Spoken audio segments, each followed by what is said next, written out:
A recent research paper asked the question, how do political elites make decisions?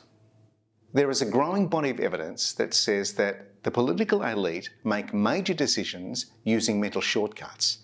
In other words, big decisions are being made intuitively rather than through careful deliberation. And there's also some arguments about whether that in fact is a problem. So we all use heuristics, in other words, mental shortcuts all the time. The world is a complex place. We can't process all the information all of the time, and so we use shortcuts. The heuristics and bias school says we should limit the amount of times we use intuitive thinking or shortcuts because it can lead to error, and those errors can be systemic. There's another school which says that actually using intuitive decision-making and mental shortcuts can be just as good, if not better in some situations, than a deliberate approach. And so there's a disagreement in the literature around, and two warring camps around the appropriate style of decision-making we should use. To test this, a forum was held using senior former politicians, advisors, and current and former bureaucrats to see how they made political decisions and if heuristics were used in the process.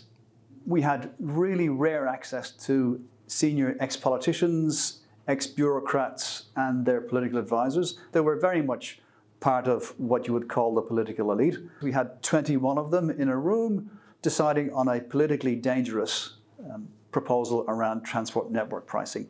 Transport is a very tricky subject. It affects everybody. And so there are political consequences for adopting a brand new policy. Transport pricing is a classic wicked problem. In Australia, we all pay pretty much the same rate to pay for the roads and infrastructure and our transport network costs. In other parts of the world, they add extra charges on vehicles in order to help pay those costs, such as the congestion tax in London. That means the more you use the roads, the more you pay. And for politicians, that's a headache. The problem is that creates winners and losers in the electorate.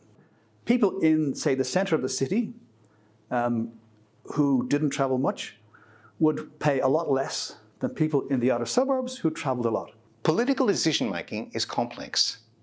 No one really knows what the outcome of a political decision will be at the time that they make that decision. It may take years for the outcomes to reveal themselves. Also, political decisions aren't made in research laboratories. They're made by political leaders in groups that influence each other. The participants were given a massive briefing document that contained full demographic, financial, and economic background information to this network pricing policy. The politicians didn't use it. Instead, they asked themselves a series of questions to arrive at the wait and see heuristic. Their concern was, what is the impact on my electorate? What we found was that they used a decision tree, which is a series of heuristics to come to an acceptable solution. And they came to that acceptable solution quite quickly. The first question was, is this an issue that's going to appear on the front page of the paper or get people talking on talkback radio? Yes or no? Is the local shock jock giving us a hard time? Is there pressure coming from lobbyists? Is this a big deal? And in this case, they discovered, actually, it's, of all the things that are happening right now, probably not a big deal. Okay, so it didn't pass it got a no on the first question. The second question was, will there be pushback to this proposal? Yes or no? So the answer to the second question was, okay, we've discovered nobody's really looking for this. Secondly, even if we push it, we're going to get pushback. The third question was, if there is going to be pushback to this proposal, are we prepared as politicians to take the strongman approach and just push it through anyway? Yes or no? And what they decided was, actually, it's not worth our while spending. Of all the things we need to do, let's not spend our political capital on this. And so that what happened then was it dropped out into, well, let's just wait and see. Having decided to wait and see, which is effectively putting off making a decision, participants were asked how they could make the idea of transport charges acceptable to the electorate. And so politicians used political empathy.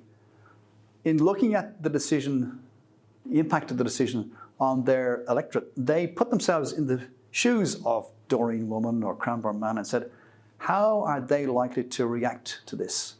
Good politicians or effective politicians think not only about the issue itself, but its impact on their electorate, and then that impact back on them. The second approach that they took towards having something like this implemented was called incrementalism. If you can get people to make a small decision in the direction of a larger decision, that makes the second step much easier. Then there was the decoy effect.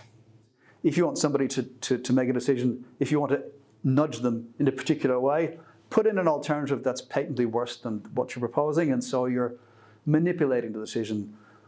Questionable from an ethical perspective, but happens all the time. The reality of how hard it is to make difficult and complex decisions in a political context wasn't lost on the researchers.